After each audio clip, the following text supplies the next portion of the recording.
This may or may not have happened in the past, but have you ever gone up against another lit suite attorney?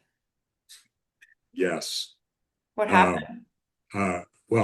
it's interesting because it's very well known that there's a lawyer. I think he's retired now, so I don't have to worry about saying who it is. But when you get him for trial, you know you're going to have an iPad trial.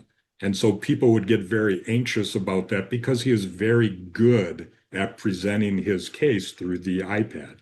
And it just is a testament as to why you should also be very good at doing it. Because otherwise, the other side's going to do it, and they're going to be the one that the jury is going to look to and trust.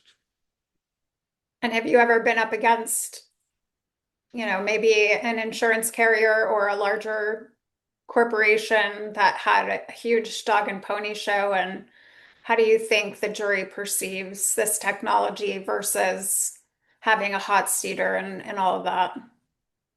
Uh, I love it when the defense shows up with a huge team. They got paralegals in the background that they ignore and treat like shit in front of the jury.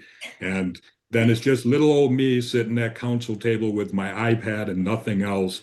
It just feeds right into that David and Goliath story, and there's nothing better at trial than when that happens.